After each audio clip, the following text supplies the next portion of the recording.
Hello students, good evening.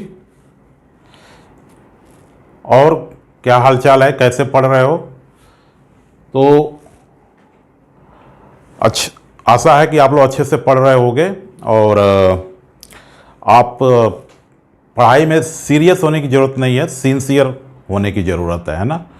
तो आजकल कैसी आप लोग की पढ़ाई चल रही है, मतलब आप कैसे स्टूडेंट्स हो, है ना? कमेंट करना कि आप सीजनल स्टूडेंट्स हो, मीन्स जब एग्ज़ाम आता है तब पढ़ते हो, मेहनत करते हो, या मतलब कुछ रेगुलर पढ़ने का तुम्हारा कोई टाइम है, यानी तो रेगुलर पढ़ना ज़्यादा अच्छा है। अगर रेगुलर आप बहुत ज़्यादा नहीं, अगर 3 घंटे 4 घंटे भी पढ़ते हो तो वो ज़्यादा अच्छा है ना, सीजनल पढ़ने से, यानी जब एग्ज़ाम आता है तब पढ़ने से। तो क्लास 10th की केमिस्ट्री शुरू करने से पहले मैंने आप बोला था कि कुछ बेसिक कंसेप्ट जो केमिस्ट्री के हैं उसको जानना बहुत ज़रूरी है, ताकि क्लास 10th की जब केमिस्ट्री हम पढ़ें तो काफ़ी स्मूथली हम चीज़ों को समझ सकें। तो जो भी उसमें केमिस्ट्री में जो टर्म्स यूज होते हैं तो उसको एक बार, या 9th में जो हमने पढ़ रखा है उसको एक बार रिवीजन करना बहुत ज़रूरी है। तो उसी क्रम में आज बेसिक कंसेप्ट ऑफ केमिस्ट्री का लेक्चर नंबर 3 है ना। इसके पहले 2 लेक्चर हम दे चुके हैं, तो आज बेसिक कंसेप्ट का लास्ट लेक्चर होगा और इसके बाद हम केमिस्ट्री का पहला चैप्टर जो कि केमिकल इक्वेशन एंड रिएक्शंस है ना, उसको स्टार्ट करेंगे। तो आज के कंसेप्ट में मोल कंसेप्ट के बारे में हम सीखेंगे। तो मोल कंसेप्ट का मैंने देखा है कि बच्चों में ना बड़ा इसका हौवा रहता है कि मोल कंसेप्ट समझ में नहीं आता है, मोल कंसेप्ट बहुत कठिन है ना। और टीचर्स ने भी मैंने देखा है कि इसको बहुत हाइप बना रखा है ना। मोल कंसेप्ट को समझने के लिए मोटी मोटी बुक्स भी लिखी गई हैं, है ना, मोल कंसेप्ट। तो मोल कंसेप्ट बेसिकली बहुत ईजी है और आज इस लेक्चर में आपको लगेगा कि मोल कंसेप्ट में कोई दम नहीं है, तो आज हम मोल कंसेप्ट्स की बहुत ही अच्छे से पढ़ेंगे और काफ़ी इजी वे में इसको हम सीखेंगे, है ना। तो आज मोल कंसेप्ट को हम बिल्कुल हवा करने वाले हैं। तो बस मेरा लेक्चर ध्यान से देखो, है ना। आपको मोल कंसेप्ट मतलब गारंटी देता हूं कि बहुत ही आसानी से आपको समझ में आ जाएगा। और आगे मोल कंसेप्ट और बेसिकली जब 11th-12th में जाओगे तो मोल कंसेप्ट्स एक थोड़ा सा बहुत वाइड चैप्टर है फिजिकल केमिस्ट्री का, है ना। तो मोल कंसेप्ट स्टैचियोमेट्री में इसका बहुत यूज होता है, तो वो ये आपके लेवल पे तो अभी बहुत थोड़ा सा है, मतलब मोल्स, नंबर ऑफ मोल्स निकालने हैं, एलिमेंट्री लेवल पे है ना।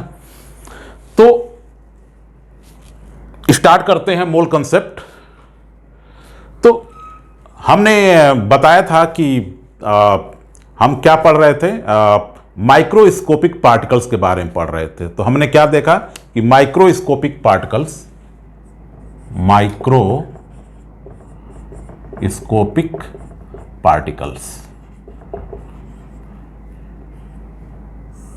क्या क्या देखा था इसमें? एटम्स के बारे में, एटम्स देखा था, मॉलिक्यूल्स देखा था, आयंस देखा था, और एलिमेंट्री पार्टिकल्स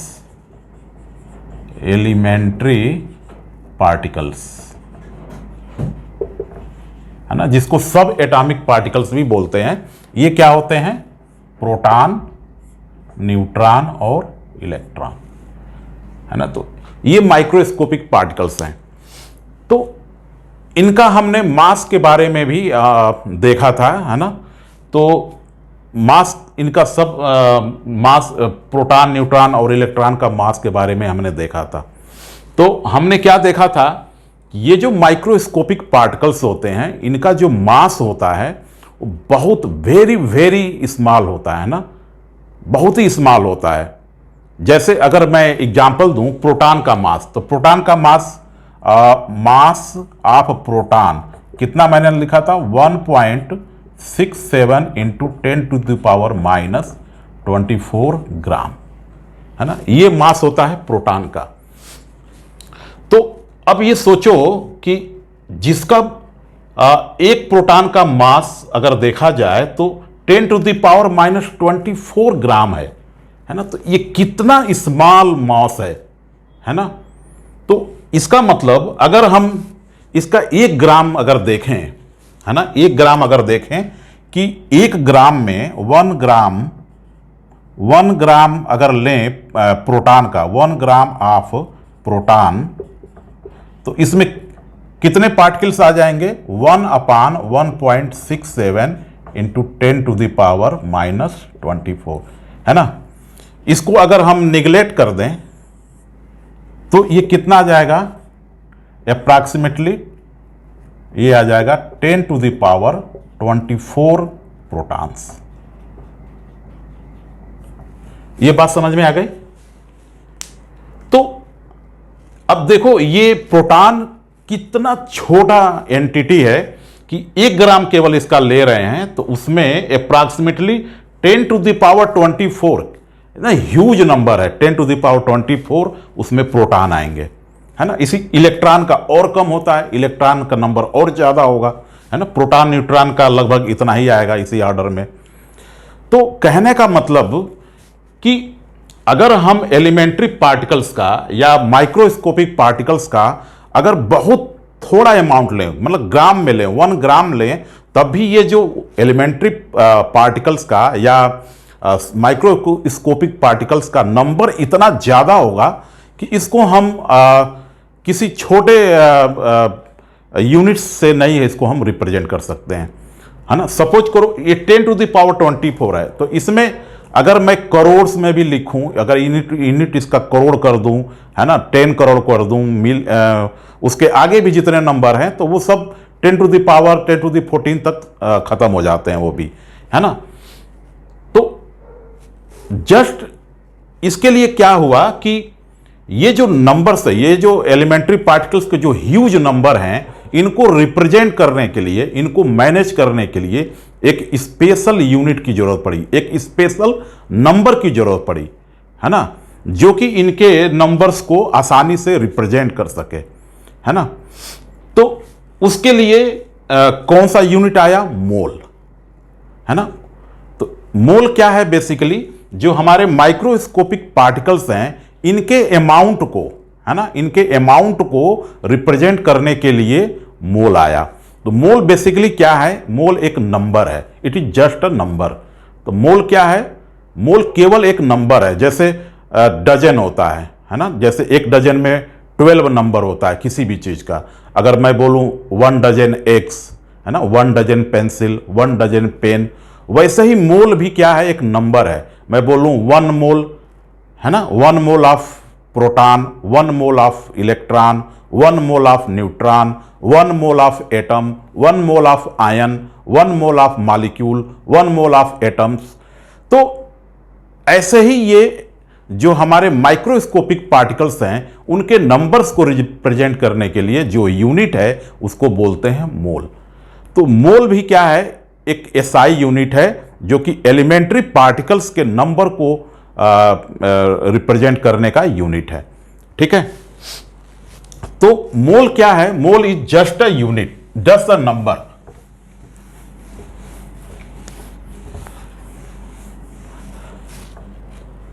तो मोल क्या है? Mole is just a number to represent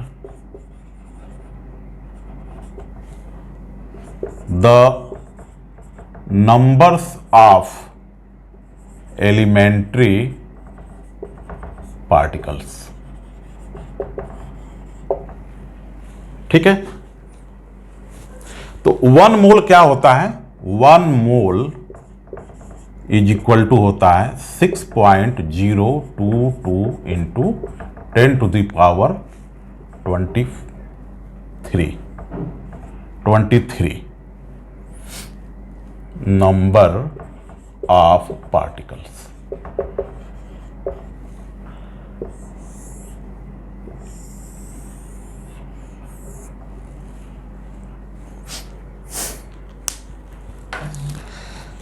तो 1 मोल जो है, 1 मोल क्या होता है? 6.022 इंटू 10⁻23 नंबर ऑफ पार्टिकल्स, है ना। अगर किसी का भी अगर मैं बोलूंगा तो 1 मोल में उसके कितने होंगे? इतने पार्टिकल्स होंगे। जैसे मैं बोलूं कि 1 mole of atoms, 1 mole of atoms, तो ये कितने एटम्स हो जाएंगे? 6.022 इंटू 10⁻23 एटम्स। ये बात समझ में आ गई? अगर मैं बोलूं कि एटम्स का 1 मोल, तो इसका मतलब कितना एटम हो गया? इतना एटम, है ना, इतना एटम। अगर मैं इसी तरह से बोलूं 1 मोल ऑफ मॉलिक्यूल्स, तो कितना हो जाएगा? 6.022 इंटू 10⁻23 मॉलिक्यूल्स, है ना। मैं बोलूं 1 मोल ऑफ आयंस, तो कितना हो जाएगा? 6.022 इंटू 10⁻23 आयंस।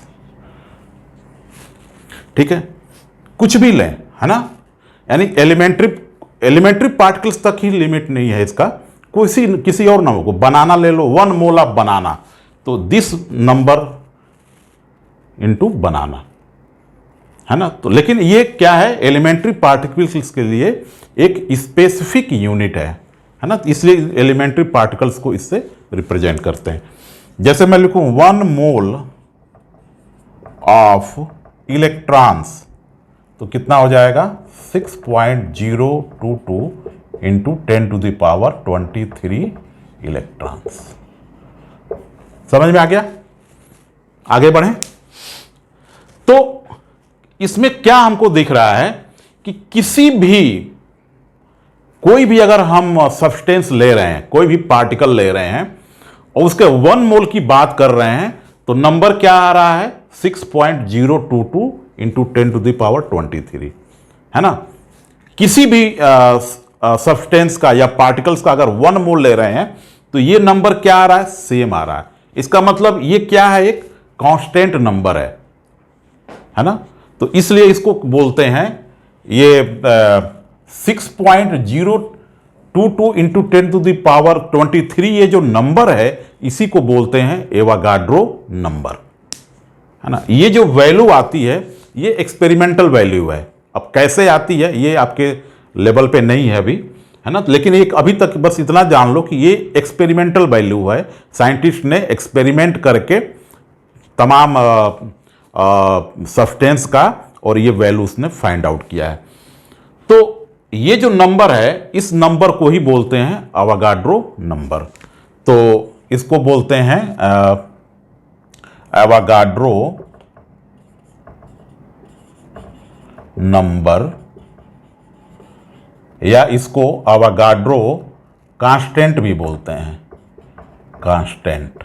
और इसको रिप्रेजेंट करते हैं कैपिटल NA से। तो NA क्या हो गया? 6.022 इंटू 10⁻23। ठीक है। तो देखो ये क्या है? नंबर है ना। इसको बोलते हैं एवोगाड्रो नंबर या एवोगाड्रो कांस्टेंट। इसको रिप्रेजेंट करेंगे हम कैपिटल N और कैपिटल A, है ना, NA। तो NA क्या हो गया? 6.022 इंटू 10⁻23। समझ में आ गया? और कांस्टेंट क्या है कि किसी भी चीज का कोई भी एंटिटी हो, अगर उसका 1 मोल लेंगे तो ये नंबर कांस्टेंट रहेगा। ठीक है ना, इसलिए इसको एवोगाड्रो कांस्टेंट भी हम बोल सकते हैं। ठीक है, आगे बढ़ें। तो अगर इरेज भी करता हूं तो आप उसको वीडियो को रोक के, है ना, पॉज करके और ये सब पूरा इसका लिख सकते हो, इसमें कोई प्रॉब्लम नहीं है।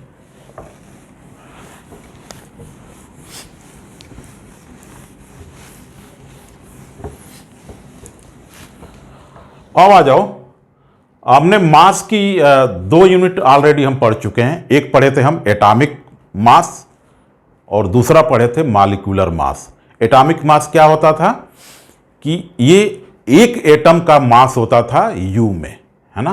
तो atomic mass is mass of one atom in U। दूसरा हमने पढ़ रखा था मॉलिक्यूलर मास, ये किसको रिप्रेजेंट करता था? मॉलिक्यूल्स को। तो ये क्या होता था? मॉलिक्यूलर मास क्या होता था? मास of one molecule in U। तो अगर कोई मॉलिक्यूल है, एलिमेंट का मॉलिक्यूल है या कंपाउंड का मॉलिक्यूल है, तो उसका मॉलिक्यूलर मास हम निकालना सीखे थे, है ना, कैसे निकालते हैं। तो वो उसके एक मॉलिक्यूल को रिप्रेजेंट करता है ना। अब हम मोल कंसेप्ट में तीसरा एक यूनिट पढ़ेंगे मास का, जिसको बोलते हैं मोलर मास। उसको क्या बोलेंगे? Molar mass. तो मोलर मास क्या हो गया? उन दोनों मास से ये क्या डिफरेंस है इसमें, कि वो जो मास होता था उसको हम U में लिखते थे, है ना, U में लिखते थे, है ना। यूनिफाइड मास या एटॉमिक मास यूनिट से रिप्रेजेंट करते थे, उसका यूनिट था, है ना। ये जो मास है इसको ग्राम में लिखते हैं, बस ये अंतर है। और दूसरा कि ये क्या होता है? That is mass of one mole, that is कितने का? 6.022 इंटू 10⁻23, है ना, इतने का। तो ये mass of one mole of any substance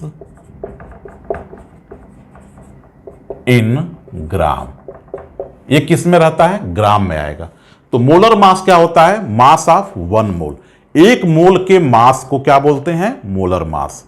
ठीक है। एटॉमिक मास एक एटम के मास को बोलते हैं U में। मॉलिक्यूलर मास एक मॉलिक्यूल के मास को बोलते हैं U में। और मोलर मास क्या बोलेंगे? एक मोल का मास ग्राम में। यहां पे क्या होगा? ग्राम। ठीक है। तो मोलर मास दो तरह का होता है। एक होगा मोलर, दो तरह का होता है। पहला हो जाएगा molar mass of atoms. Molar mass of atoms, ये क्या हो जाएगा? Mass of one mole of atoms in gram. अगर तो अब इस मोलर मास है ये किस में डिवाइड हो जाएगा? एटम्स में हो जाएगा और मॉलिक्यूल्स में डिवाइड हो जाएगा। दो चीज होता है, एक एंटिटी एटम होती है, दूसरा होता है मॉलिक्यूल, है ना। तो ये mass of one mole of atoms in G, है ना। One atoms of an element भी लिख सकते हो, of an element in G। तो एटम्स एलिमेंट क्यों लिखा है? कि एटम्स किस में होते हैं? एलिमेंट में होते हैं, है ना। ठीक है। एटम्स मिलके एलिमेंट बनाते हैं। ठीक है। तो कह रहा है कि mass of one mole of atoms of an element in gram. ठीक है। तो जैसे मैं बात करूं कि mass of one atom of an element, क्या लिखा है हमने? ध्यान से देखो यहां पे, मास ऑफ वन एटम, क्या लिया है? वन एटम का मास लिख रहा हूं। मास of one atom of an element, तो ये क्या हो जाएगा? एटॉमिक मास इन U। अगर किसी एलिमेंट के एक एटम का मास बताना हो तो क्या हो जाएगा? ये एटॉमिक मास इन U। जैसे मान लो मैं पूछूं मास of one atom of hydrogen, hydrogen के एक एटम का मास कितना होगा? तो 1U हो जाएगा। ठीक है। कार्बन के एक एटम का मास पूछूं तो कितना हो जाएगा? 12U। कार्बन का एटॉमिक मास कितना होता है? 12, तो कितना हो जाएगा? 12U। नाइट्रोजन के एक एटम का मास पूछूं तो कितना हो जाएगा? 14U, क्योंकि नाइट्रोजन का एटॉमिक मास एटॉमिक नंबर कितना होता है 14, है ना। तो इस तरह से हम तो क्या हो जाएगा, mass of one atom of an element क्या हो जाएगा, एटॉमिक मास उसका किसमें, यू में, है ना। इसी तरह से अगर मैं बोलूं mass of 6.022 into 10 to the power 23 atoms, कितना एटम्स, इतना एटम्स। अब एक एटम की जगह पे हमने कितना ले लिया, 6.022 into 10 to the power 23 atoms. इसी को क्या बोलेंगे, 1 मोल। इसको और क्या बोल सकते हैं, 1 मोल ऑफ एटम्स। कोई डाउट इसमें, कोई डाउट नहीं है ना, है ना। इस नंबर को हम क्या लिख सकते हैं, 1 मोल भी लिख सकते हैं। तो क्या मैंने लिखा, mass of this much atoms, इसको बोल सकते हैं 1 मोल ऑफ एटम्स। ये क्या हो जाएगा, ये हो जाएगा एटॉमिक मास इन ग्राम। समझ में आ गया अंतर। तो अगर तुमको किसी एलिमेंट के एक एटम का मास लिखना है तो एटॉमिक मास लिखोगे और यू लगा दोगे, ठीक है। लेकिन अगर उसके 1 मोल का मास लिखना हो तो भी एटॉमिक मास ही होगा, लेकिन उसको ग्राम, यू की जगह पे क्या हो जाएगा, ग्राम, ठीक है। करेक्ट, इसमें कोई डाउट, ठीक है। जैसे मैं बोलूं कि हाइड्रोजन के एक एटम का मास कितना होगा, तो 1 यू। हाइड्रोजन के एक एटम का मास कितना होगा, 1 यू। अब मैं बोलूं हाइड्रोजन के 6.022 into 10 to the power 23 atoms का मास कितना होगा, तो 1 ग्राम हो जाएगा। यू की जगह पे क्या लिख देंगे, ग्राम लिख देंगे, तो वो उसके 1 मोल का मास हो जाएगा, है ना। यानी उसके एन मॉलिक्यूल्स का मास हो जाएगा। समझ में आ गया, ठीक। और इसी को क्या बोलेंगे, एटॉमिक मास इन ग्राम। ये क्या हो जाएगा, यही ये हो जाएगा मोलर मास। यही क्या हो जाएगा, molar mass of atom. Atomic mass gram ही क्या हो जाएगा, मोलर मास। इसको मोलर मास क्यों लिखा, क्योंकि ये 1 मोल 1 मोल ऑफ एटम का मास है। ये क्या है, ये क्या है, एटॉमिक मास इन ग्राम क्या है, 1 मोल एटम का मास है। तो ये क्या हो जाएगा, मोलर मास ऑफ एटम, इसको लिख सकते हैं। क्योंकि हमने अभी बताया कि मोलर मास ऑफ एटम क्या होता है, mass of 1 mole of atom. 1 मोल, ध्यान से सुनो, 1 मोल एटम का मास क्या होता है, मोलर मास ऑफ एटम। तो ये कितना है, 1 मोल का मास है ये, तो इसको हम लिख सकते हैं मोलर मास ऑफ एटम, ठीक है। समझ में आ गया। ये जो चीज आएगा 1, जैसे हाइड्रोजन का 1 ग्राम आया, तो 1 ग्राम क्या हो गया, हाइड्रोजन का मोलर मास ऑफ हाइड्रोजन हो जाएगा, ठीक है।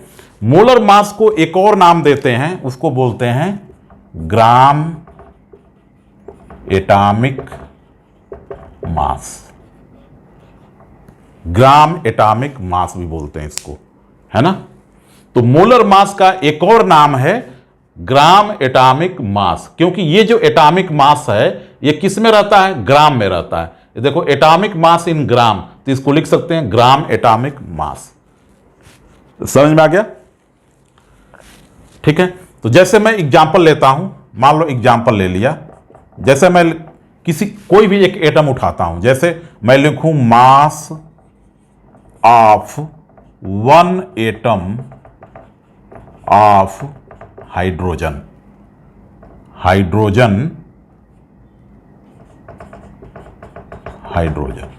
क्या लिखा हमने, मास ऑफ 1 एटम ऑफ हाइड्रोजन के एक एटम का मास।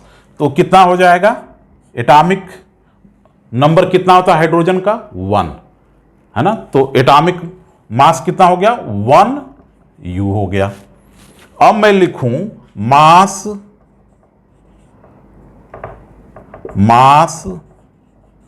Of 6.022 into 10 to the power 23 atoms, या इसको ब्रैकेट में, या 1 mole of atom, 1 mole of atoms of किसका, हाइड्रोजन का। तो ये कितना हो जाएगा, 1 ग्राम हो जाएगा।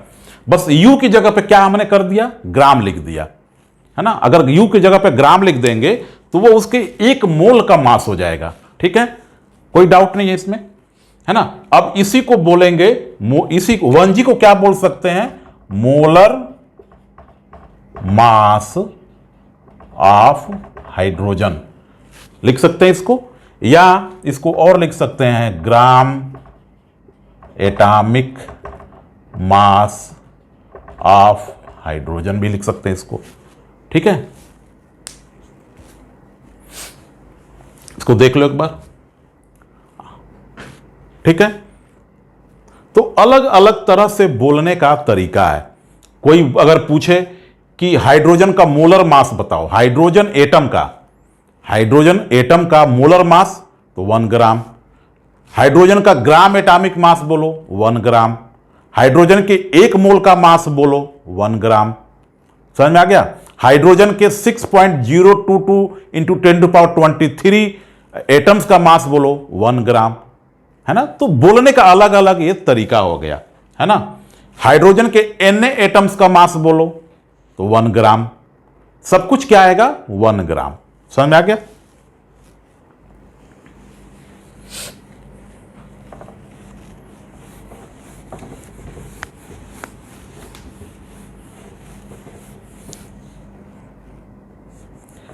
दूसरा जो होता है उसको बोलते हैं molar mass of molecules. Molar mass of molecules, ये क्या होता है, mass of 1 mole of molecules, 1 mole of molecules of an substance, of and substance. ठीक है ना। तो यहां पे देखो हमने लिखा है सब्सटेंस, है ना। तो सब्सटेंस में आपके एलिमेंट्स भी आएंगे और कंपाउंड भी आएंगे, है ना। कंपाउंड और एलिमेंट को हम कंबाइंडली लिख सकते हैं सब्सटेंस, है ना, क्योंकि मॉलिक्यूल एलिमेंट के भी होंगे, है ना। जैसे हाइड्रोजन H2 हाइड्रोजन एलिमेंट है, इसका मॉलिक्यूल हो जाएगा H2, नाइट्रोजन का N2, ऑक्सीजन का O2। तो ये सब क्या है, एलिमेंट्स के मॉलिक्यूल हैं, है ना। एलिमेंट्स के मॉलिक्यूल में हमने बताया था पहले कि सेम एटम जो है मिलके एलिमेंट्स के मॉलिक्यूल बनाते हैं और डिफरेंट एटम मिल्स के कंपाउंड के मॉलिक्यूल बनाते हैं। तो इसलिए हम सब्सटेंस लिखे हैं। इस सब्सटेंस का मतलब एलिमेंट्स प्लस कंपाउंड, इसमें दोनों आ जाएंगे कंपाउंड। ठीक है। तो मोलर मास ऑफ मॉलिक्यूल क्या हो गया, मास of 1 mole of molecules of and substance. ठीक है। जैसे मैं लिखूं कि अगर मास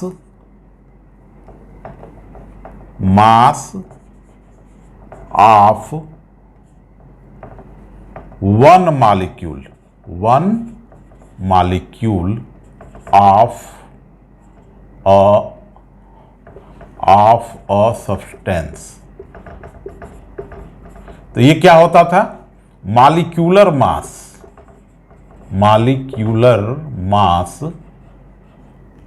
इन यू, यही होता था। एक मॉलिक्यूल का मास कितना होता था, उसका मॉलिक्यूलर मास निकालते थे और यूनिट क्या लिखते थे, यू। लेकिन अगर यही मैं बोलूं मास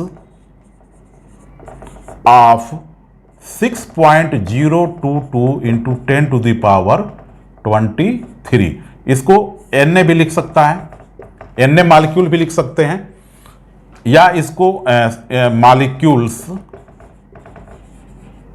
तो मास ऑफ Na मॉलिक्यूल्स, जिसको हम क्या बोलेंगे 1 मोल मॉलिक्यूल्स, या 1 मोल ऑफ मॉलिक्यूल्स। तो ये क्या हो जाएगा, मॉलिक्यूलर मास इन ग्राम, है ना। 1 मोल का लिखना है तो मॉलिक्यूलर मास निकालेंगे उस एलिमेंट का या कंपाउंड का और ग्राम में लिख देंगे, बस इतना करना है ना। ठीक है, उसमें एटॉमिक मास यू में लिखते थे और 1 मोल का लिखते थे तो ग्राम लिख देते थे। यहां भी हम क्या करेंगे, जैसे मॉलिक्यूलर मास निकालते थे, है ना, मॉलिक्यूलर मास निकालते थे, है ना, और निकालने के बाद उसको यू लिखते थे। यहां पे 1 मोल का जब निकालना होगा, है ना, एन मॉलिक्यूल्स का निकालना होगा तो उसको उसके यू के हटा के क्या लिख देंगे, ग्राम। जैसे अगर मान लो हाइड्रोजन है, अरे वाटर है, वाटर एक कंपाउंड हो गया, इसका मॉलिक्यूलर मास कैसे निकालोगे, तो ये हो जाएगा 1 × 2, है ना। इसमें हाइड्रोजन के 2 एटम हैं तो 1 × 2 प्लस 16, ऑक्सीजन का 1 एटम है तो 16, टोटल कितना आ गया, 18, है ना। तो मॉलिक्यूलर मास लिखने के लिए क्या लिखते थे, 18 यू हो जाएगा। ठीक है, और मोलर मास लिखना है, इसका मोलर मास मतलब 1 मोल का मास लिखना है तो ये हो जाएगा 18 ग्राम कर देंगे, बस इतना अंतर है। तो यही क्या हमने लिखा कि मास ऑफ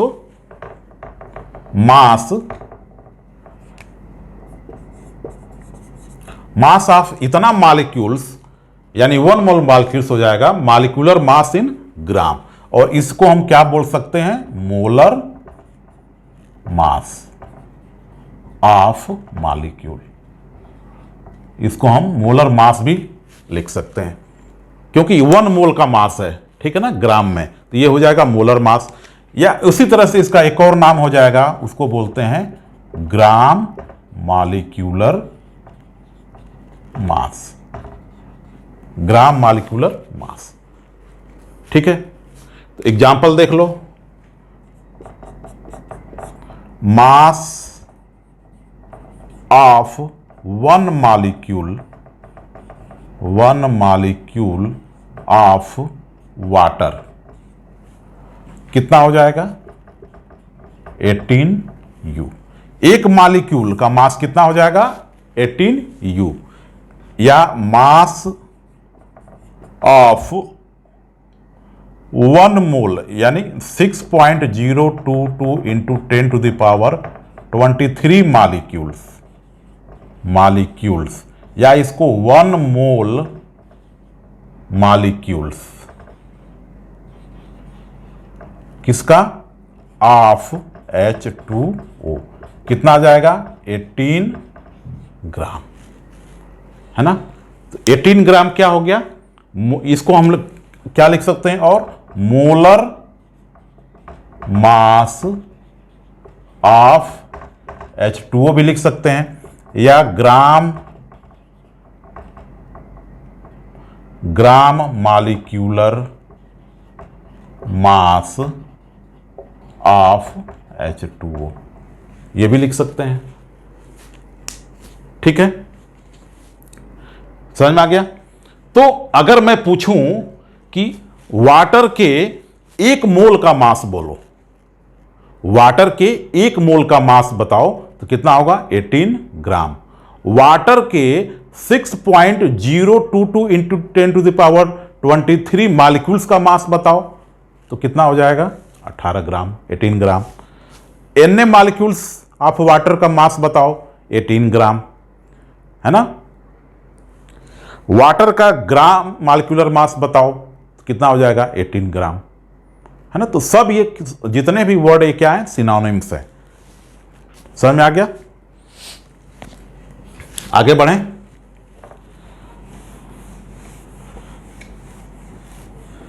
तो ये हो गया मोलर मास, है ना। तीसरा यूनिट जो है उसको बोलते हैं मोलर मास। तो हमने मोलर मास ऑफ एटम भी देखा और मोलर मास ऑफ मॉलिक्यूल को भी देखा और काफी डिटेल में उसको हमने समझा। ठीक है, तो छोटा सा अब क्या हो गया कि अगर मैं बोलूं कि 1 यू ऑफ हाइड्रोजन एटम, तो इसमें कितना एटम होगा, 1 एटम, है ना। लेकिन मैं 1 ग्राम ऑफ हाइड्रोजन एटम बोलूं, 1 ग्राम में कितना हो जाएगा, Na एटम हो जाएंगे, Na एटम्स, है ना, यानी 1 मोल ऑफ एटम्स हो जाएंगे। 1 ग्राम ऑफ हाइड्रोजन के 1 ग्राम में कितने एटम होंगे? तो 1 मोल एटम हो जाएंगे, यानी n एटम हो जाएंगे। ठीक है, तो इसी तरह से 18U बोलूं, 18U ऑफ H2O, तो कितना हो जाएगा? 1 मॉलिक्यूल ऑफ H2O। लेकिन मैं बोलूं 18 ग्राम ऑफ H2O, तो कितना हो जाएगा? 6.022 इंटू 10⁻23 मॉलिक्यूल्स ऑफ H2O, या n मॉलिक्यूल्स ऑफ H2O, या 1 मोल ऑफ H2O, है ना। 1 मोल क्या होता है? This number. ठीक है, तो 1 मोल क्या होता है? किसी भी पार्टिकल के इतने नंबर को क्या बोलते हैं? 1 मोल। तो इसको हम 1 मोल भी लिख सकते हैं। तो ये इसका मतलब हुआ। ठीक है,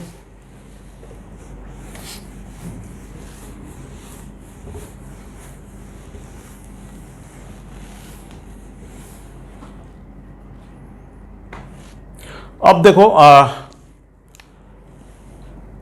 number of moles, number of moles,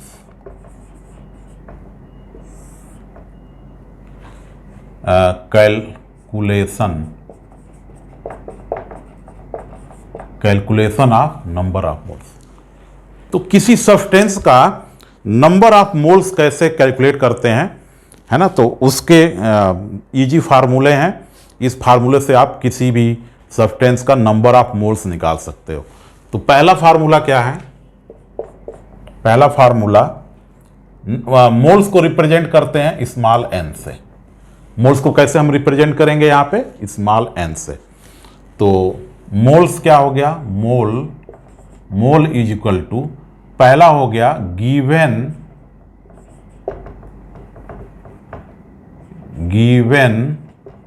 number of particles,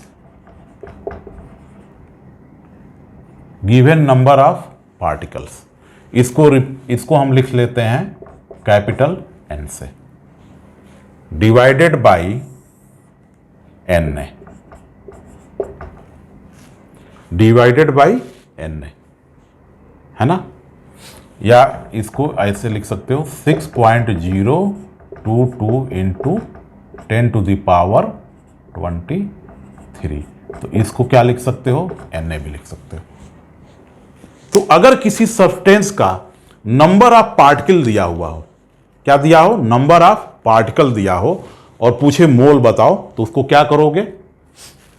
Na से उसको डिवाइड कर दोगे, इस नंबर से उसको डिवाइड कर दोगे, मोल निकल जाएगा, है ना। तो क्योंकि एक मोल में कितने पार्टिकल होंगे? इतने, है ना। तो किसी भी मोल निकालना है तो उस नंबर को इससे डिवाइड कर देंगे। तो एक फार्मूला मोल का क्या आ गया? n/Na। ठीक है, जैसे मैं बोलूं कि 3.011 इंटू 10⁻23 एटम्स ऑफ हाइड्रोजन है ना। हाइड्रोजन के इतने एटम्स हैं, दिया हुआ है, गिवन क्या है कि हाइड्रोजन के इतने एटम्स हैं, कितना मोल होगा, है ना। तो इस नंबर को कैसे डिवाइड करोगे? Na से 6.022 इंटू 10⁻23, ये कितना आ गया? 1/2, यानी 0.5 मोल। कितना आ गया? 0.5 मोल, हाफ मोल, 0.5 मोल आ गया, है ना। तो इस तरह से इजी है। तो एक फार्मूला ये हो गया कि अगर आपको नंबर ऑफ पार्टिकल्स दिया हो और मोल पूछ रहा हो, तो उसको एवोगाड्रो नंबर से डिवाइड कर दो, Na से डिवाइड कर दो। ठीक, दूसरा फार्मूला मोल का क्या होता है? अगर मास दिया हो, क्या दिया हो? मास, यानी गिवन मास ऑफ सब्सटेंस, जो भी सब्सटेंस है ना, इलेक्ट्रॉन है, प्रोटॉन है, न्यूट्रॉन है, मॉलिक्यूल है, एटम है, आयन है, कुछ भी हो, है ना। तो उसका जो भी मास दिया होता है, given mass of molecule in gram, उसको किस में लिखना है, ग्राम में लिखना है, ये ध्यान देना है ना। उसको जो भी यूनिट दिया हो उसको ग्राम में कन्वर्ट, तो ये जो मास है वो ग्राम में लेंगे, इन ग्राम, है ना। इसको हम लिखते हैं small m divided by molar mass, molar mass MO, है ना। तो जो भी मास दिया हो उसको मोलर मास से डिवाइड कर देंगे तो मोल्स निकल जाएंगे। समझ में आ गया। अब मोलर मास हम सीख चुके हैं। अगर एटम का मोलर मास निकालना हो तब भी हम तो मोलर मास क्या होता है, एक मोल का मास, है ना। तो हाइड्रोजन एटम का अगर एक मोल का मास तो 1 ग्राम हो जाएगा, है ना। हाइड्रोजन मॉलिक्यूल के एक मॉलिक्यूल का मास तो 2 ग्राम हो जाएगा, H2, है ना। H2O के एक H2O का मोलर मास कितना हो जाएगा, 18 ग्राम, है ना। तो मोलर मास किस में आएगा, ग्राम में आएगा, इसलिए इसको भी किस में रखेंगे, ग्राम में रखेंगे। ठीक है, तो ये क्या हो जाएगा, तो अगर मास दिया है तो क्या करेंगे, मोलर मास से डिवाइड करेंगे। नंबर दिया है तो एवोगाड्रो नंबर से डिवाइड कर देंगे। और एक और है जो कि अभी बहुत ज्यादा आप लोगों में यूज में नहीं आएगा, वो होता है third mole is equal to V upon 22.4, यानी given volume of gas, given volume of gas in litre, इसको बोलते हैं V डिवाइडेड बाई 22.4। तो ये जो फार्मूला है ये स्पेशली गैस का मोल निकालने के लिए है ना। गैसियस स्टेट में अगर कोई सब्सटेंस है उसका मोल निकालना है तो ये यूज करते हैं। इसमें क्या करते हैं, जो मास जो वॉल्यूम दिया है वो किस में होना चाहिए, लीटर में, उसको 22.4 से डिवाइड करते हैं। 22.4 क्या है, इसको बोलते हैं मोलर वॉल्यूम।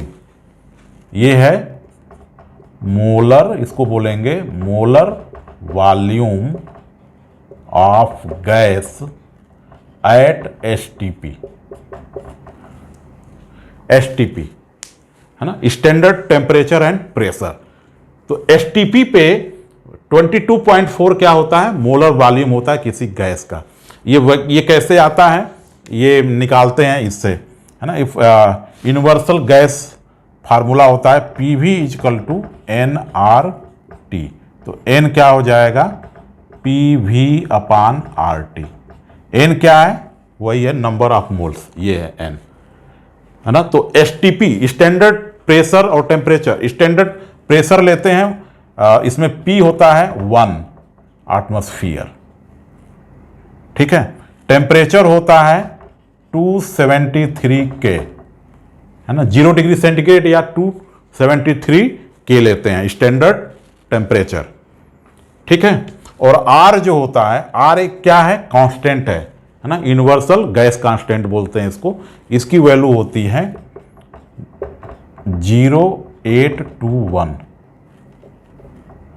0.0821, ठीक है। तो ये वैल्यू इसमें जब पुट करोगे तो ये P तो 1 हो जाएगा, V अपान 0.0821 इंटू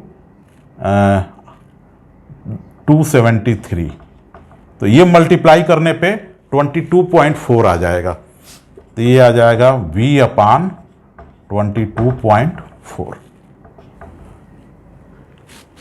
ठीक है। तो इस तरह से ये फार्मूला आता है।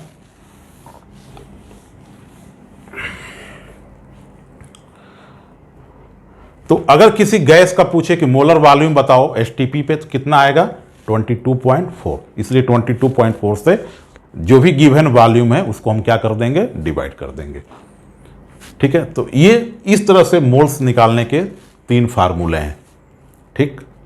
अब कन्वर्जन के लिए क्या करेंगे, कन्वर्जन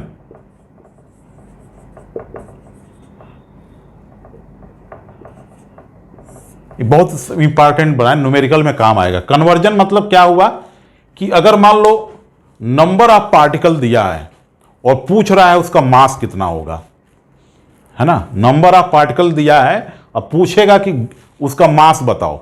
यानी अगर दे दे कि वाटर के 3.011 इंटू 10⁻23 मॉलिक्यूल्स का मास कितना होगा, मास निकालो, तो इसको बोलते हैं कन्वर्जन। तो इसको हम यूज कर सकते हैं। कन्वर्जन कैसे होगा, n क्या हो गया, n हमारा हो गया पहला n अपान n, यही इक्वल होता है m अपान mo, और यही इक्वल हो जाएगा v अपान 22.4।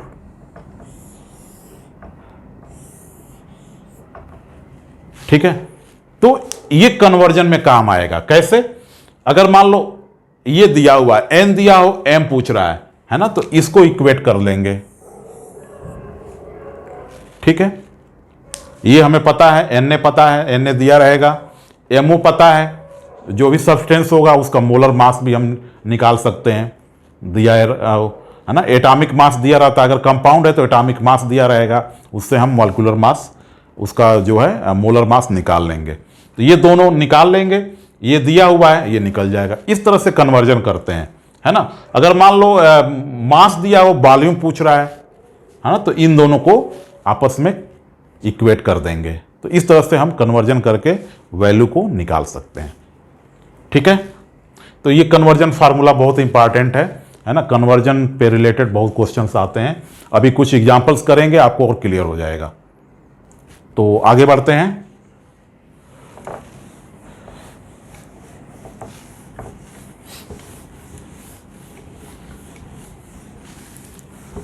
तो पिछले लेक्चर में एक चीज और हमने बोला था कि 1U और ग्राम में रिलेशन बताया था। क्या आया था वो, 1.66 इंटू 10⁻⁻24 ग्राम। 1U और ग्राम में ये रिलेशन होता है। वहां पे मैंने बोला था कि जब मोल कंसेप्ट हम पढ़ाएंगे तो ये बताएंगे कैसे आता है, तो उसको एक बार देख लेते हैं। तो देखो 6.022 इंटू 10⁻23 मॉलिक्यूल्स नहीं, एटम्स ऑफ कार्बन 12। कौन सा, कार्बन 12। कार्बन 12 के इतने एटम्स मास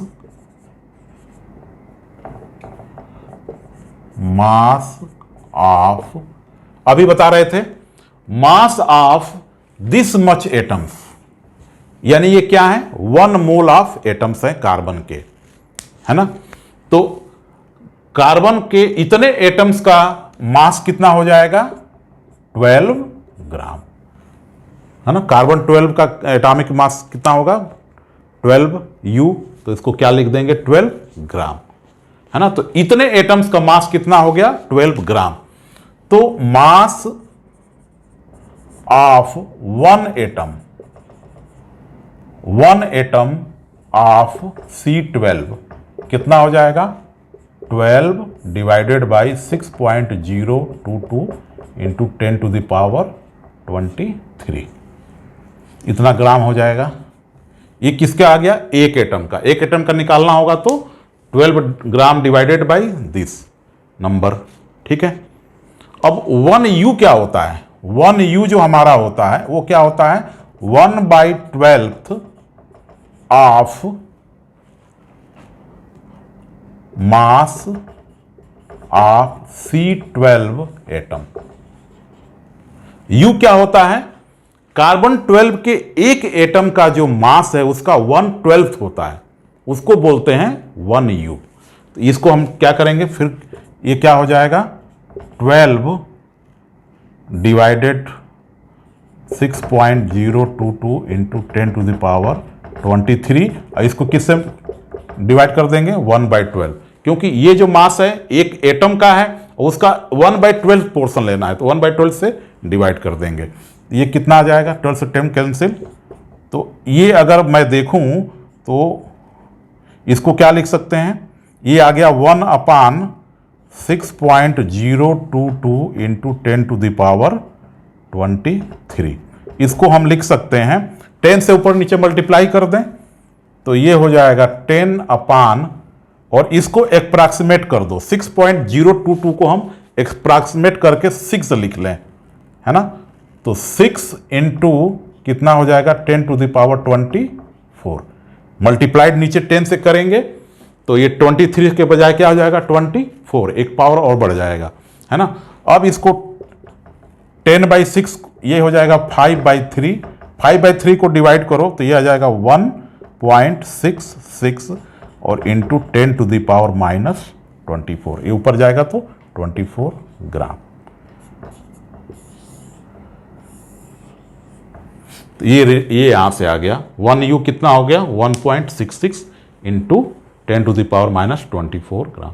तो इसको इसीलिए वहां पे हमने नहीं डिस्कस किया था क्योंकि वहां पे अभी 1 मोल का कंसेप्ट वहां पे अभी क्लियर नहीं होता, मोल क्या होता है, ठीक है। तो इस तरह से हम इसकी वैल्यू निकाल सकते हैं।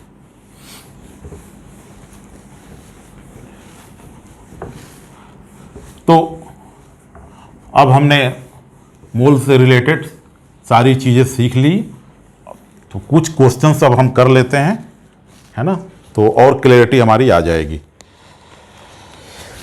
ठीक है। तो कुछ क्वेश्चंस देखते हैं, मैंने कुछ क्वेश्चंस लिख रखे हैं, देखते हैं।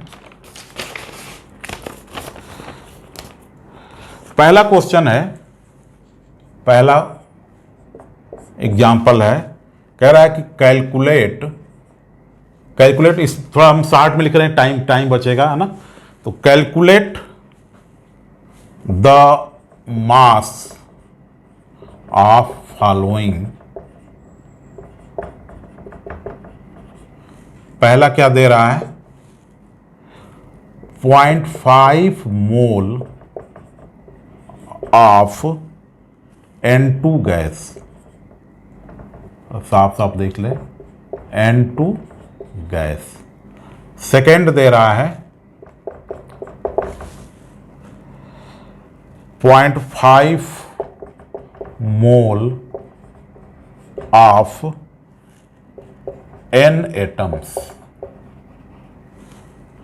थर्ड दे रहा है 3.011 इंटू 10⁻23 नंबर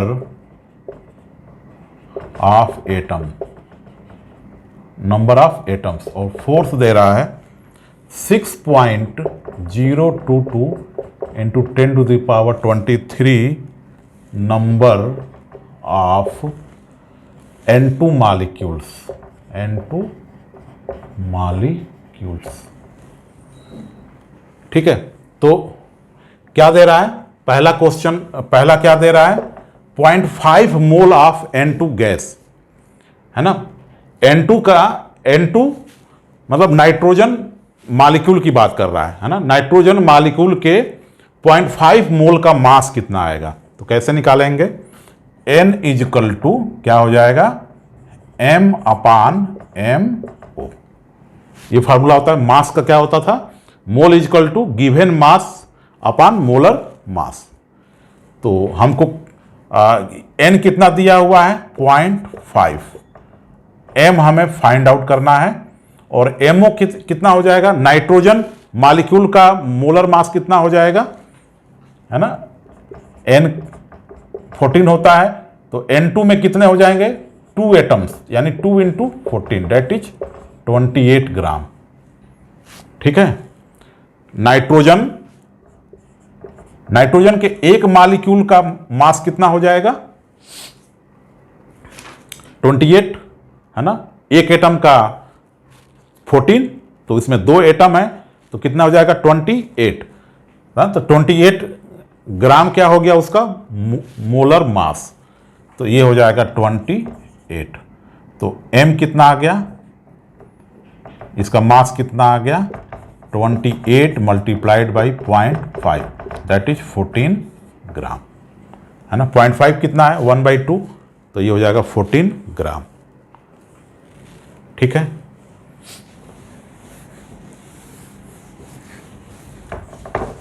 सेकेंड में क्या दे रहा है, अब N इजिकल टू M/MO। यहां पे क्या बोला है, नाइट्रोजन एटम बोल रहा है, तो एटम का मोलर मास लिखना है यहां पे, है ना। तो ये कितना हो जाएगा, 0.5 इंटू M। नाइट्रोजन एटम का मोलर मास कितना हो जाएगा, एटॉमिक मास ग्राम में, है ना। एटम का मोलर मास क्या होता है, एटॉमिक मास इन ग्राम। तो कितना हो जाएगा, 14, कितना हो जाएगा, 14। तो ये क्या हो जाएगा, M यहां से आ जाएगा 7 ग्राम। कितना आ गया, 7 ग्राम।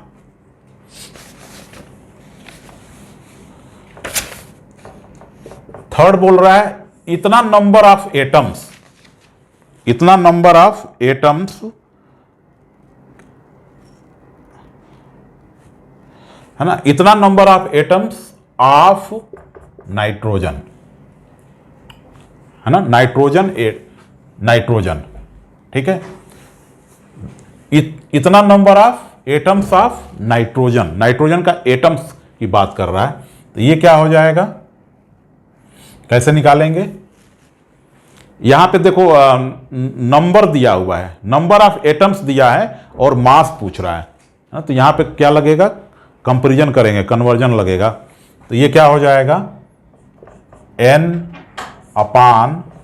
N/Na is equal to M/MO।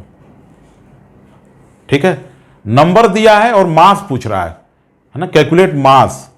तो यहां पे क्या हो जाएगा, ये निकाल लो, 3.011 into 10 to the power 23 divided by Na हो जाएगा 6.022 into 10 to the power 23। M हमें फाइंड आउट करना है और MO कितना हो जाएगा, 14। नाइट्रोजन एटम का मोलर मास कितना हो जाएगा, 14। तो यहां से ये कितना आ जाएगा, 2 आ जाएगा। तो M कितना आ गया, 14/2 दैट इज 7 ग्राम। ठीक है। इसी तरह से इतना मॉलिक्यूल किसका दे रहा है, N2, है ना, इतना 6.02 नंबर्स ऑफ N2 मॉलिक्यूल, है ना, मॉलिक्यूल दे रहा है। तो ये कितना हो गया, ये सीधे 6.02 क्या हो गया, 1 मोल ऑफ मॉलिक्यूल हो गया। तो यहां पे ऐसे लिखो या सीधे इसको 1 कर दो, है ना, या इसको ऐसे लिखो 6.022 इंटू 10 टू द पावर 23, या इसको इसे डिवाइड करो Na से, या ये दिस मच मॉलिक्यूल कितना हो गया, 1 मोल हो गया। तो ये वैल्यू कितनी आ गई, 1 हो गई, है ना। तो is equal to M/28। Nitrogen molecule का मोलर मास कितना हो जाएगा, 28। तो ये चीज हो गई 1, तो M इजिकल टू आ गया 28 ग्राम। ठीक है, सिंपल है सब।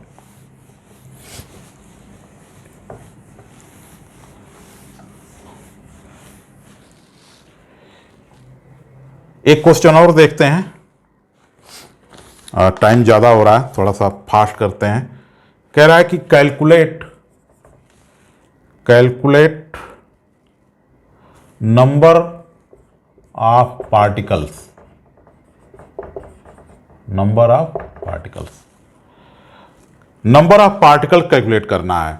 क्या दिया हुआ है, पहला 46 gram of Na atom, 46 gram sodium atom है ना। सोडियम एटम का जो सोडियम एटम है उसका 46 ग्राम ले रखा है। तो उसमें नंबर ऑफ एटम्स कितना आएंगे, नंबर ऑफ एटम्स। तो क्या हो जाएगा, अगेन वही लगेगा, है ना, n/Na, है ना। 6.02 को मैं क्या लिख दे रहा हूं, Na लिख दे रहा हूं। तो n/Na is equal to m/mo, ठीक है। तो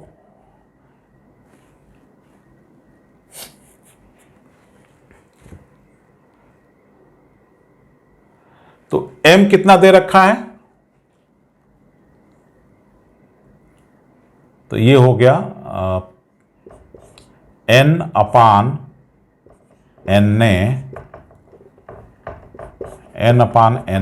is equal to 46 divided by sodium atom का कितना हो जाएगा 23। MO सोडियम एटम का एटॉमिक मास कितना हो जाएगा 23 ग्राम, है ना, ग्राम एटॉमिक, है ना। सोडियम एटम का मोलर मास क्या हो जाएगा 23 ग्राम। तो यहां से कितना आ गया, ये डिवाइड करोगे 2 आ जाएगा, तो n कितना आ गया 2Na। तो नंबर ऑफ एटम्स कितने आ गए 2 टाइम्स Na मतलब कितना आ गया 2 multiplied by 6.022 into 10 to the power 23, that is multiply कर लो 12.044 into 10 to the power 23 atoms, ठीक है। तो इस तरह से निकालते हैं। फिर कह रहा है कि 8 ग्राम, दूसरा दिया है 8 ग्राम ऑफ O2 मॉलिक्यूल्स, है ना। ऑक्सीजन के 8 ग्राम में, ऑक्सीजन मॉलिक्यूल के 8 ग्राम में कितने मॉलिक्यूल्स होंगे, तो ये भी वैसे ही हो जाएगा n/Na is equal to 8 divided by 32, है ना। ऑक्सीजन मॉलिक्यूल का कितना हो जाएगा मोलर मास 32, है ना। ऑक्सीजन के कितने एटम है 2, एक का कितना होता है 16, तो 16 दूनी 32, है ना। तो ये कितना आ गया 4, तो n कितना आ गया Na डिवाइडेड बाई 4, यानी 6.022 into 10 to the power 23 divided by 4, divide कर लो, है ना। तो ये 1.51 कुछ ऐसे आएगा, है ना। तो इसको 23 इसको डिवाइड कर लो, है ना। Na/4 भी लिख सकते हो, कोई ज़रूरी नहीं है। तो इस तरह से हम अगर, तो अभी हमने क्या देखा, एक क्वेश्चन में नंबर ऑफ मास निकाला, नंबर ऑफ पार्टिकल दिया था। इस क्वेश्चन में क्या था, मास दिया है, नंबर ऑफ पार्टिकल्स निकाल रहे थे, एटम्स का और मॉलिक्यूल्स का।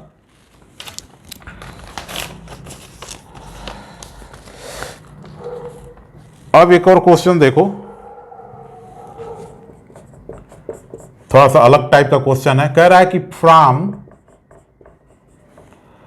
200 mg of CO2 10 to the power 21 molecules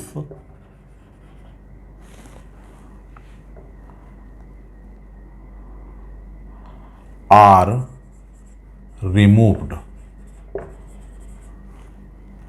How much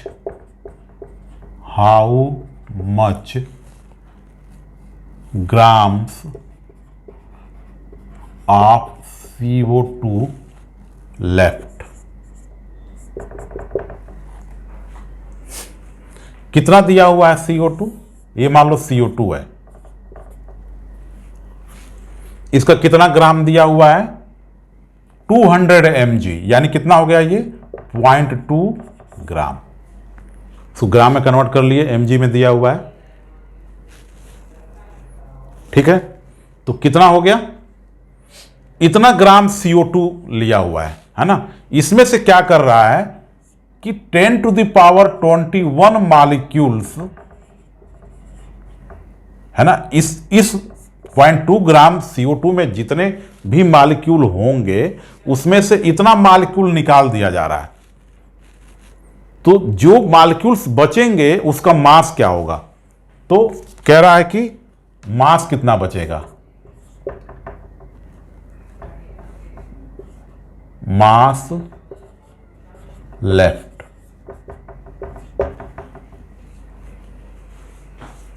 ठीक है, तो इतना मास था और इतना मॉलिक्यूल निकाल, तो अगर इस मॉलिक्यूल को अगर हम मास में कन्वर्ट कर लें, इस मॉलिक्यूल्स का मास निकाल लें, तो इसमें से माइनस कर देंगे तो मास हमें मिल जाएगा।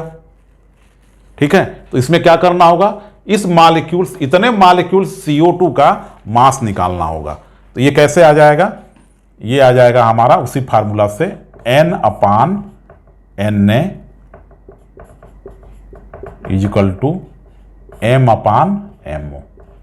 इससे निकल जाएगा, ये कितना हो जाएगा 10⁻21 डिवाइडेड बाई 6 × 10⁻23। अप्रॉक्सीमेट कर लिया हमने ना, कैलकुलेशन थोड़ा इजी होने के लिए, तो 6.022 को हमने 6 लिख लिया है ना, कैलकुलेशन इजी हो जाए। = M/, कार्बन डाइऑक्साइड का मोलर मास कितना हो जाएगा 44, कितना आ गया 44, है ना। कार्बन का हो जाएगा 12 + 32, इतना आ जाएगा 44। तो M कितना आ गया, M जो आ गया मेरा वो आ गया 44 × 10⁻21 डिवाइडेड बाई 6 × 10⁻23। इसको डिवाइड करेंगे तो ये हो जाएगा 22/3। तो ये डिवाइड करेंगे, ये आ जाएगा 7 21, 1 3 3 के 9 × 10⁻⁻2, है ना। ये 21 है, ये 23 है, -2 हो जाएगा।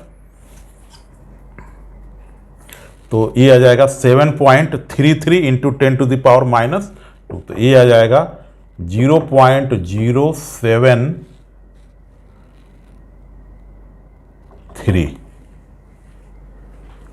इतना क्या आ गया ग्राम। ठीक है, अब इसमें से माइनस कर दो, 0.20 में से 0.73, ये माइनस कर दो, 7 2 और ये जाएगा 1, तो इतना ग्राम, है ना। 0.12 ग्राम, 127 ग्राम कितना हो गया, लेफ्ट हो गया। तो इस तरह से क्वेश्चंस जो है वो निकाल सकते हैं। ठीक है,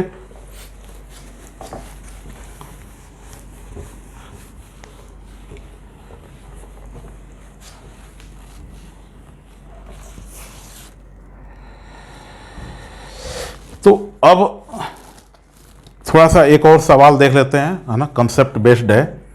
कह रहा है कि इन 90 ग्राम ऑफ C2H6, इसको क्या बोलते हैं, इथेन, है ना। C2H6 को क्या बोलते हैं, इथेन।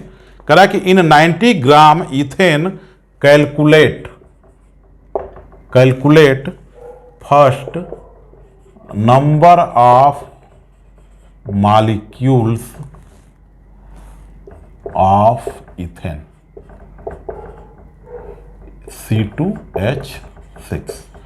C2H6 के नंबर ऑफ मॉलिक्यूल्स कैलकुलेट करो।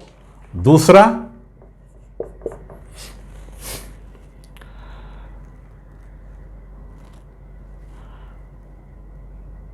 नंबर ऑफ कार्बन एटम्स बताओ।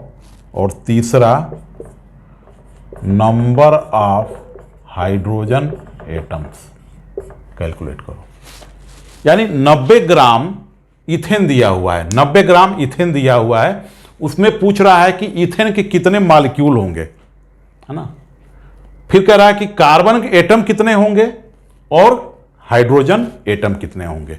ठीक है, तो क्या निकाल लेंगे, पहले number of moles, N of, क्या निकालेंगे, number of moles of C2H6 कितना आ जाएगा, ये गिवन मास कितना है 90 ग्राम, तो कितना हो जाएगा m/mo।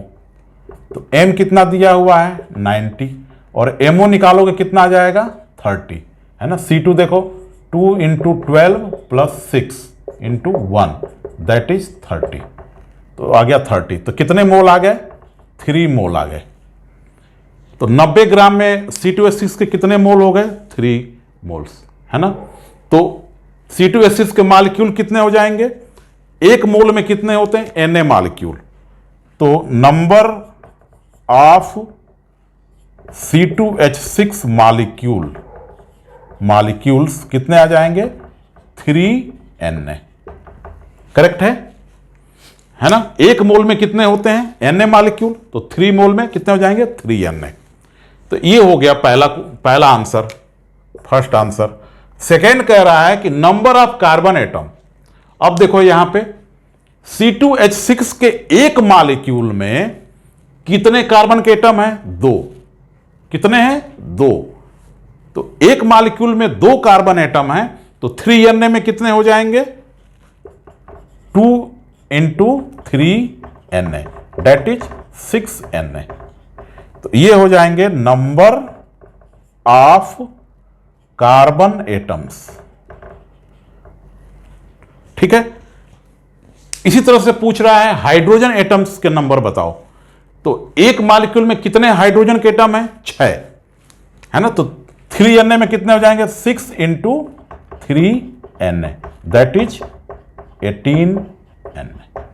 ये किसके हो जाएंगे नंबर ऑफ हाइड्रोजन एटम्स। तो इस तरह से हम निकाल सकते हैं। तो हमने क्या किया, इथेन के मॉलिक्यूल निकाल लिया कि कितने मॉलिक्यूल होंगे, वो कितना आया 3Na आया, ठीक है। उसके बाद से अलग अलग हम कार्बन के एटम्स निकाल सकते हैं और हाइड्रोजन के एटम्स निकाल सकते हैं।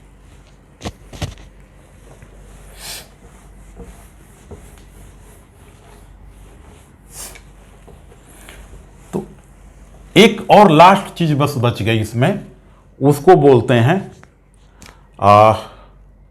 Molar concentration. मोलर कंसंट्रेशन,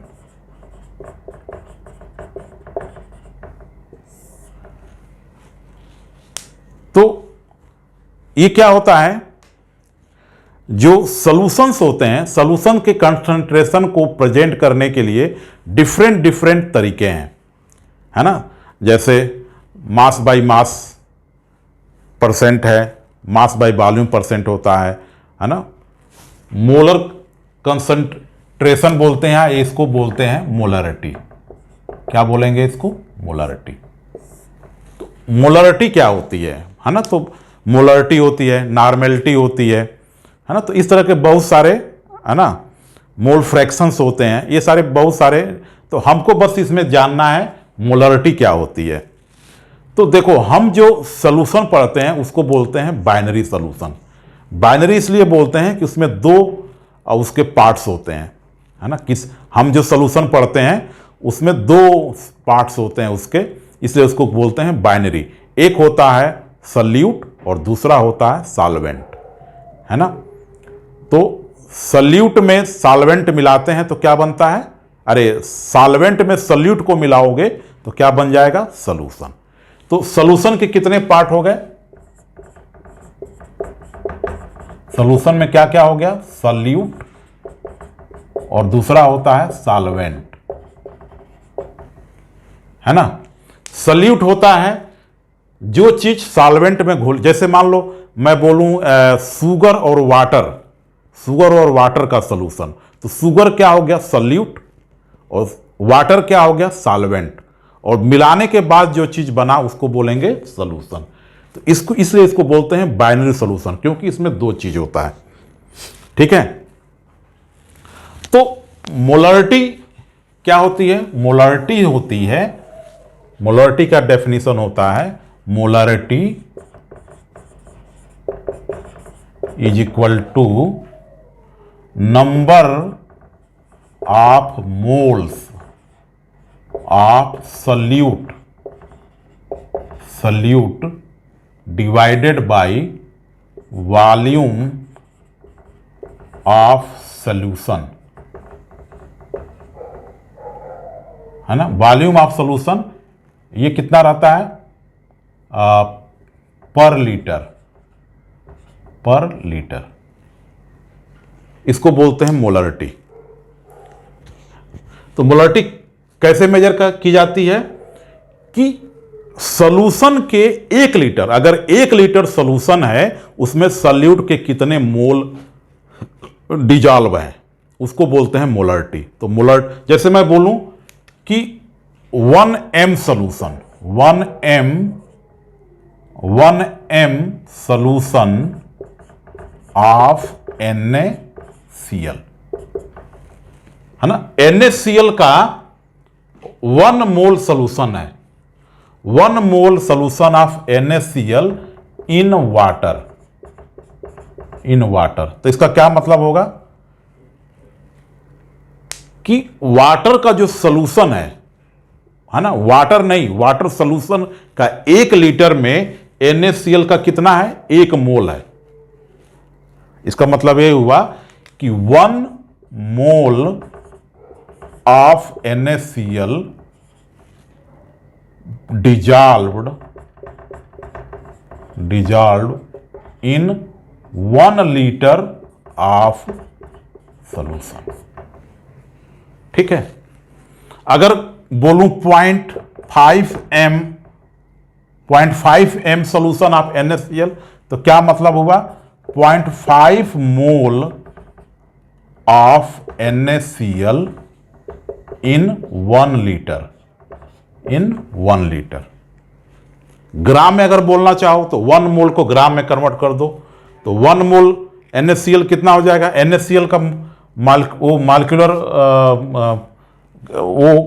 मास कितना हो जाएगा, 23 प्लस 35.5, दैट इज 58.5 ग्राम। इसका मतलब क्या हुआ, अगर 1 m है तो 1 लीटर सॉल्यूशन में NaCl का कितना ग्राम है, 58.5 ग्राम है ना। अगर 0.5 m है तो इसका आधा है। समझ में आ गया, ये इसका मतलब होता है मोलरिटी का। ठीक है। तो इस तरह से हम लोगों ने आज काफ़ी टाइम भी ले लिया हमने, और लेकिन काफ़ी इम्पॉर्टेंट लेक्चर रहा ये। तो हम लोगों ने बहुत मेहनत किया, है ना। तो आप लोग भी थोड़ा सा मेहनत कर लो, है ना। हमारे चैनल पे देखो रेड बटन आ रहा होगा सब्सक्राइब करने का, तो उसको एक बार प्लीज़, इतनी मेहनत हम भी कर रहे हैं तो आप लोग थोड़ा हमको भी प्रोत्साहित करिए, है ना, बूस्ट जिससे हमको मिले। तो आप जो सब्सक्राइब बटन है उसको प्लीज़ अभी सब्सक्राइब कर दो, और बगल में बेल आइकन भी है उसको पुश कर दो प्लीज़, है ना। और वीडियो को लाइक कर दीजिए, है ना। वीडियो को अगर आपको अच्छा लगा हो, मेरा पढ़ाने का तरीका आपको समझ में आया हो तो अच्छा उसको लाइक कर दीजिए, है ना। इससे क्या होगा कि हमें और जो है बूस्टअप मिलेगा और हम और मेहनत करने की कोशिश करेंगे ताकि आप लोगों को ज़्यादा से ज़्यादा लाभ हो।